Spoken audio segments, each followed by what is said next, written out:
Vamos então à palavra de Deus, Gênesis capítulo 22, nós vamos ler a partir do verso 1. Quem encontrou pode dizer, eu achei. Que bom, se você quiser também, pode acompanhar através do telão, diz assim a palavra do Senhor.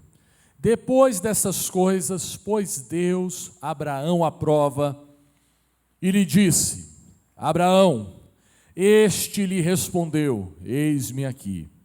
Acrescentou Deus, toma teu filho, teu único filho, Isaque, a quem amas, e vai-te à terra de Moriá. Oferece-o ali em holocausto sobre um dos montes que eu te mostrarei. Levantou-se, pois, Abraão de madrugada e, tendo preparado o seu jumento, tomou consigo 2 dos seus servos e a Isaque, seu filho. Rachou a lenha para o holocausto e foi para o lugar que Deus lhe havia indicado. Ao terceiro dia, erguendo Abraão os olhos, viu o lugar de longe. Então disse aos seus servos, esperai aqui com o jumento. Eu e o rapaz iremos até lá, e havendo adorado, voltaremos para junto de vós. Tomou Abraão a lenha do holocausto e a colocou sobre Isaque, seu filho. Ele, porém, levava nas mãos o fogo e o cutelo. Assim caminhavam ambos juntos. Quando Isaque disse a Abraão, seu pai, meu pai, respondeu Abraão, eis-me aqui, meu filho. Perguntou-lhe Isaque, eis o fogo e a lenha, mas onde está o cordeiro para o holocausto? Respondeu Abraão, Deus proverá para si, meu filho, o cordeiro para o holocausto, e seguiam ambos juntos. Chegaram a um lugar que Deus havia designado, ali edificou Abraão um altar, e sobre ele dispôs a lenha, amarrou Isaque, seu filho, e o deitou no altar em cima da lenha. E estendendo a mão, tomou o cutelo para imolar o filho. Mas do céu lhe bradou o anjo do Senhor, Abraão, Abraão. Ele respondeu, eis-me aqui. Então lhe disse, não estendas a mão sobre o rapaz, e nada lhe faças. Pois agora sei que temes a Deus, porquanto não me negaste o filho, o teu único filho. Tendo Abraão erguido os olhos, viu atrás de si um carneiro preso pelos chifres entre os arbustos. Tomou Abraão o carneiro e o ofereceu em holocausto, em lugar do seu filho. E pôs Abraão por nome aquele lugar, o Senhor proverá. Daí dizer-se até o dia de hoje, no monte do Senhor se proverá. Então do céu bradou pela segunda vez o anjo do Senhor a Abraão e disse, jurei por mim mesmo, diz o Senhor, porquanto fizeste isso e não me negaste o teu único filho, que deveras te abençoarei e certamente te multiplicarei a tua descendência como as estrelas dos céus e como a areia na praia do mar. A tua descendência possuirá a cidade dos seus inimigos. Nela serão benditas todas as nações da terra, porquanto obedeceste a minha voz. Então voltou Abraão aos seus servos, e juntos foram para Berseba, onde fixou residência. Pai querido, eu clamo ao Senhor, que de uma forma muito especial, o Senhor ministre ao nosso coração, falando aquilo que o Senhor deseja falar, a nós que aqui estamos, aqueles que estão nos acompanhando através do YouTube, todos, ó Pai, de alguma forma, sejam abençoados pelo Senhor, em o nome de Jesus, amém e amém. Que história estranha. Como é que Deus manda matar um menino? Como é que Deus manda um pai matar o seu próprio filho? E a ordem de Deus parece-nos um tanto quanto esquisita, macabra de certo modo. Porque disse Deus a Abraão: toma o teu filho, como se não bastasse, o teu único filho, Isaque. E ele diz: a quem amas? Porque se fosse uma relação complicada, que o pai não gostasse muito, que tivesse algum problema, já seria muito difícil, impossível. Imagine essa ordem. Eu pergunto a você, papai, que está aqui, você cumpriria esta ordem? É uma ordem difícil demais. Mesmo quando você está muito chateado com o menino, você está ali nervoso, mas jamais chegaria um pai normal, uma pessoa normal, a uma situação nesse extremo. Obviamente, por mais chateado que você esteja, por mais decepcionado que você fique com o seu filho, nós não chegamos a essa situação. E Deus dá essa ordem. E eu gostaria de enfatizar duas coisas apenas. A primeira coisa é que Abraão sabia que ordem de Deus não se desobedece.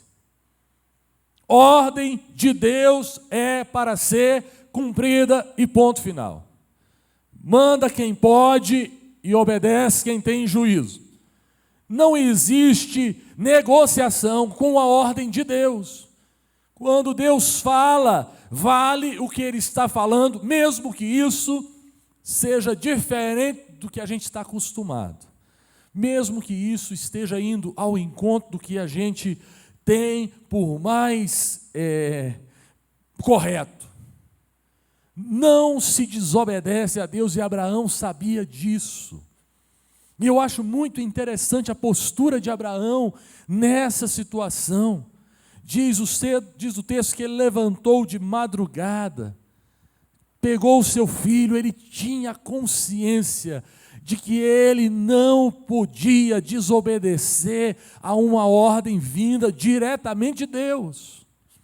E esse ensinamento para nós é muito válido, especialmente nós que vivemos hoje, no momento que nós estamos vivendo de relativismo, em que todos nós temos opiniões, e as opiniões diferentes, sobre tudo, isso não tem problema algum, mas com respeito à palavra de Deus, sempre valeu e sempre valerá o que Deus disse.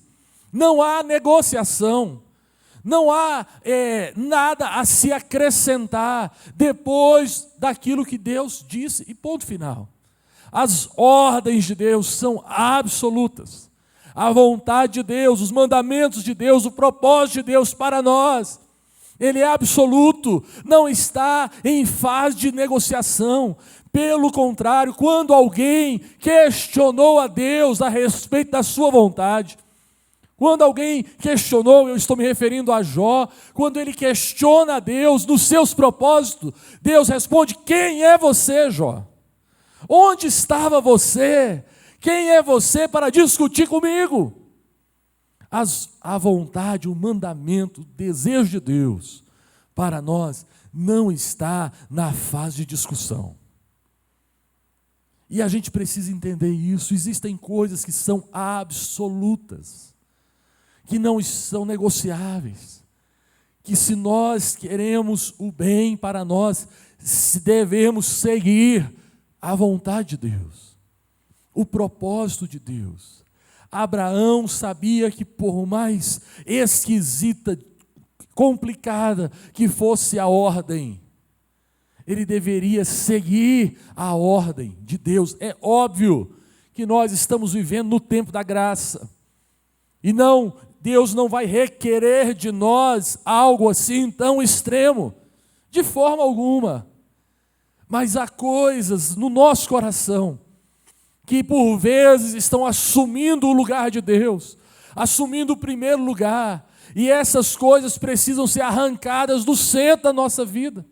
Abraão, por mais que fosse a concretização palpável da promessa de Deus, ele não poderia assumir no coração de Abraão a primazia, o primeiro lugar. No nosso coração, nem mesmo as melhores bênçãos de Deus podem assumir o primeiro lugar. Nosso coração precisa estar rendido ao propósito de Deus. E Deus é o primeiro a dizer a nós o que Ele quer. A vontade de Deus não é algo nebuloso, algo cinza. Não, ela é clara. Ela é clara. Ame ao teu próximo. Antes era como a ti mesmo, mas agora não é como a ti mesmo. É ame ao teu próximo como eu, Jesus, vos amei. Está claro. Não tem negociação com isso. Ah, mas eu não sei se deveria. Não, é mandamento do Senhor. As ordens do Senhor devem ser obedecidas. Parece que eu estou pregando uma mensagem lá de trás. Nem parece coisa do século 21, em que o que é mais comum é a relativização. Hoje a gente vê várias vezes nas escolas, né, o desrespeito dos jovens, das crianças, com os professores, com os pais, com a família, e parece que isso é visto de certa forma com naturalidade. Mas para nós isso não é natural, não é assim. Não foi assim que o Senhor nos ensinou e não mudou. A igreja do Senhor caminha em obediência à voz de Deus. Basta o Senhor falar e Ele já nos falou através da sua palavra. Basta a gente abrir os ouvidos, por isso que diz a palavra, aquele que tem ouvidos para ouvir, ouça. O que Deus tem dito, tem falado através da sua palavra. Mesmo que isso lhe custe caro. Há pessoas que vão perder um emprego, mas elas não se dobrarão a determinadas situações. Há pessoas que deixarão de ter um salário melhor, de ter uma situação às vezes financeira melhor, mas não abrirão mão das convicções que estão lá no coração. Por isso que é tão importante para nós seguir a vontade de Deus. Nada pode deter o propósito de Deus nas nossas vidas. Nada, absolutamente nada. Aquilo que Deus falou está valendo. A ordem do Senhor. E ela é clara. E eu não quero ser aqui de forma alguma legalista. Porque não sou eu como pastor, não somos nós como igreja que determinamos o que você ou não deve fazer. É você em resposta a Deus. Somos nós em resposta a Deus. Abraão entendia que a ordem do Senhor tem que ser obedecida. Mas há um texto aqui que é no mínimo intrigante, para alguém que estava disposto a obedecer, que é o versículo 5. Porque o versículo 5 revela um negócio diferente. Diz Abraão, capítulo 22, verso 5. Abraão havia levado consigo 2 servos, além dele, Isaque, e um jumentinho. Então disse aos seus servos: esperai aqui com o jumento. Eu e o rapaz, o que ele diz? Iremos até lá. E havendo adorado, voltaremos para junto de vós. O voltaremos denuncia algo diferente. Parece que ele não estava tão disposto assim a cumprir aquilo que Deus tinha dito. Será isso mesmo? Será isso mesmo? Se Abraão sabia, uma vez que ele entendia que a ordem de Deus não deve ser negociada, nem toda palavra de Deus deve ser obedecida, ele também sabia de uma coisa: toda promessa de Deus se cumpre. Nenhuma promessa, em nenhuma promessa, Deus volta atrás. E aqui nós temos duas coisas. Primeiro é a ordem: sacrifica o seu filho. A outra é a promessa, quando Deus tinha dito: olha, eu vou te dar um filho, se você ler um pouquinho antes, e dele virá uma grande descendência. A promessa de Deus que estava sobre a vida de Abraão e Isaque não voltaria atrás. Então, ao mesmo tempo que Abraão sabia que nenhuma ordem de Deus pode ser desobedecida, ele sabia que nenhuma promessa de Deus cai por terra. E o autor de Hebreus nos revela o que estava na mente de Abraão. A Bíblia diz que Abraão tinha a certeza que Deus poderia até ressuscitar Isaque dos mortos. Quer dizer que ele estava disposto a matar, sim, mas ele sabia que Deus ressuscitaria, porque aquele menino era o herdeiro da promessa de Deus. E ele sabia de uma coisa que nós também sabemos: Deus não volta atrás nas suas promessas. Isso é bacana demais. Quando Abraão tem a certeza de que Deus vai ressuscitar Isaque dos mortos, ele não está confiando apenas no poder de Deus, num Deus que tem poder para fazer qualquer coisa. Não é fácil ressuscitar mortos. Nenhum ser humano consegue ressuscitar mortos. Então acreditar nisso é acreditar no sobrenatural, em algo que vai além do normal. Glória a Deus por isso. Mas ele não estava confiado apenas no poder de Deus. Ele estava confiado, sobretudo, no caráter de Deus. Que Deus não é homem para mentir, não é filho do homem para se arrepender.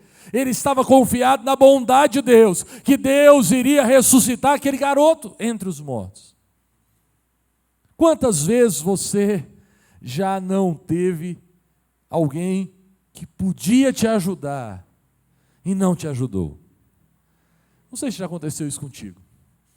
Alguém que podia, era só ter te indicado, era só ter te ajudado, às vezes era até uma ajuda financeira, a pessoa tinha com uma certa tranquilidade, mas essa pessoa não te ajudou.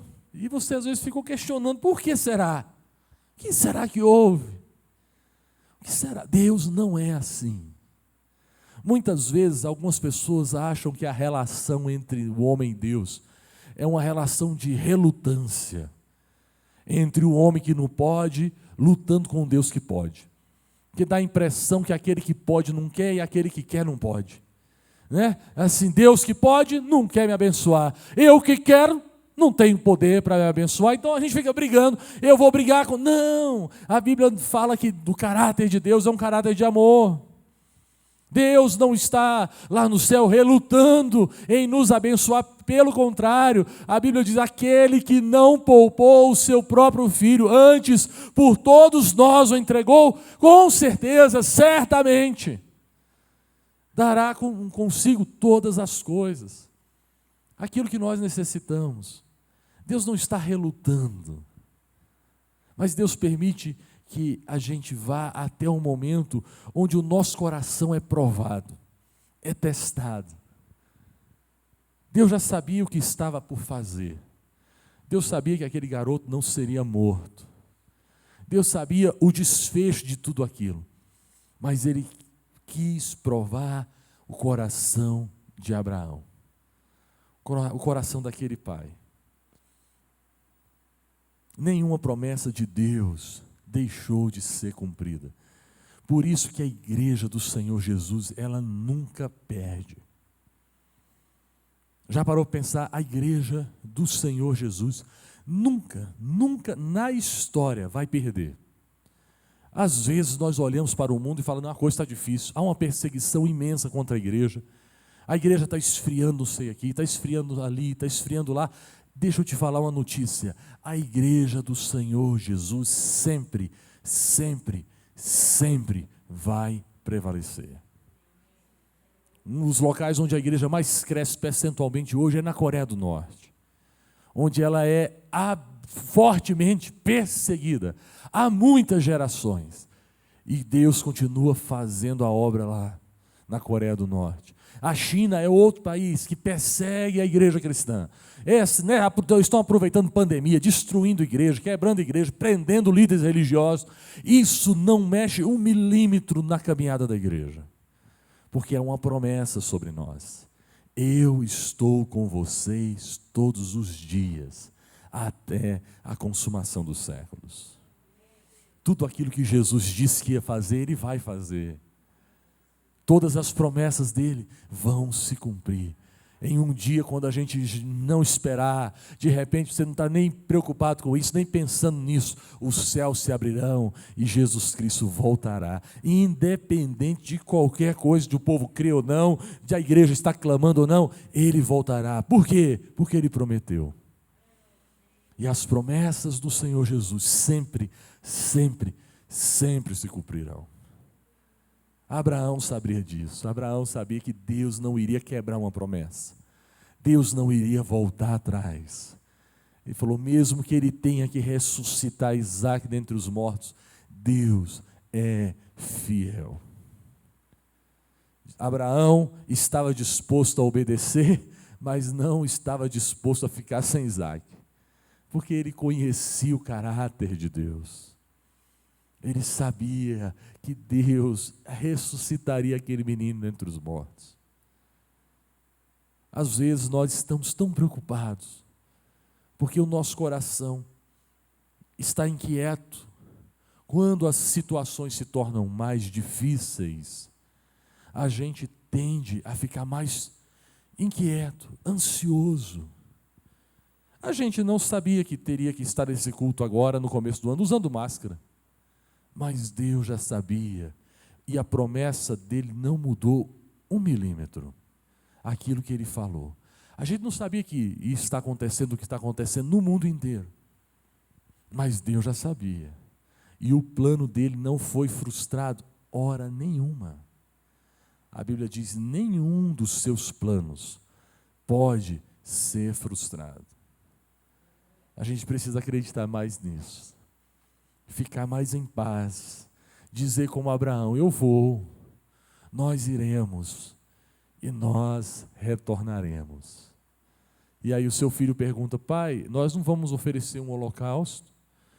Estamos levando fogo, estamos levando cutelo, estamos levando a lenha, está faltando o cordeiro. E qual é a resposta de Abraão? Deus proverá, meu filho. Deus proverá um cordeiro. Isso não o deixou de obedecer, não foi por isso que ele deixou de obedecer. Ele amarrou o menino, ele colocou o menino em cima da lenha, ele pegou o cutelo para matar o menino. E quando ele estava para executar, e na tradição judaica, alguns rabinos dizem que o anjo do Senhor segurou a mão de Abraão, porque senão ele teria cortado a garganta de Isaac. Ele estava disposto a fazer, mas ele não deixou de crer que Deus iria prover. Às vezes nós estamos passando por uma situação muito menor, uma provação muito menor que essa, e temos a tendência a nos esquecer da promessa de Deus. Deus vai cumprir todas as suas promessas, não apenas porque Ele pode fazer isso, mas porque Ele quer fazer isso. E eu quero terminar me lembrando de uma outra história, em que um pai também é levado a matar o filho. Existem outras situações na Bíblia, mas de forma voluntária, somente aqui Abraão e, no caso, do próprio Deus, que amou o mundo de tal maneira. E para que a gente pudesse entrar para a sua família, Deus estava disposto a levar Jesus à cruz. Imagine você, pai, que situação complicada, que situação difícil. Por que Deus? Por que Deus fez isso? E é muito interessante, né, que parece muito, olha, toma o teu único filho. E Deus enviou o seu único filho, seu filho unigênito. Só que no caso de Deus, a situação foi até as vias de fato. O seu filho realmente morreu na cruz do Calvário. Mas morreu na cruz do Calvário porque o preço que ele estava pagando era o preço da nossa adoção. Para que eu e você pudéssemos chamar a Deus de Pai. Jesus Cristo morreu naquela cruz. Verteu o seu sangue. E hoje nós podemos entrar na presença de Deus chamando Ele de Pai.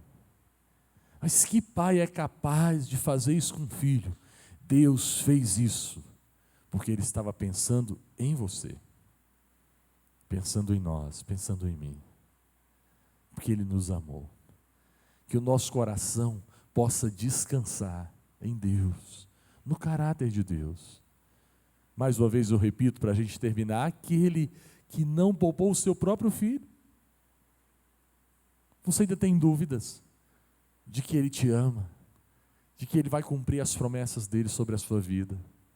Não tenha dúvidas. Não duvidem nem do poder e muito menos do caráter de Deus. Que o Senhor nos abençoe com a sua graça. Amém? Vamos ficar em pé e vamos orar.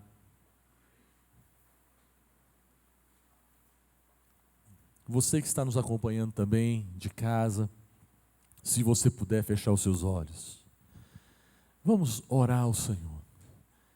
Pai querido, muitas vezes o teu pedido, aquilo que o Senhor ordena a nós, parece estranho. Mas nós queremos, ó Pai, como Abraão, estar dispostos. Nós queremos ter um coração disposto a Te obedecer, Pai, em todo momento. Não apenas quando for conveniente a nós. Não é porque iremos ganhar alguma coisa. Não é porque seremos isentados de algumas consequências. Nós Te obedecemos, ó Pai, porque Tu és o Senhor. É o Senhor quem manda.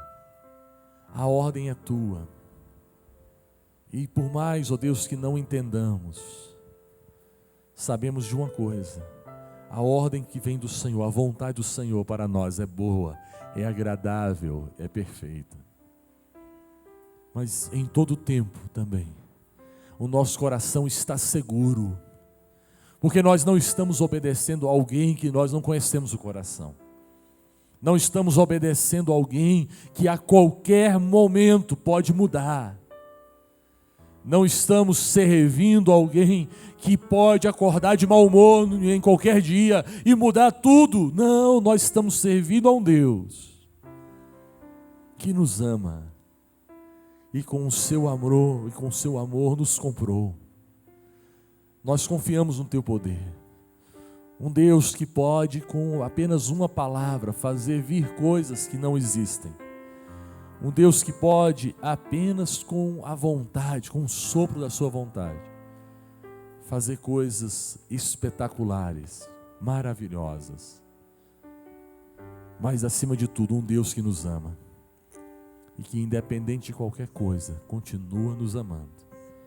Porque o Senhor é bom, a sua misericórdia dura para sempre e de geração em geração a sua fidelidade. Aleluia.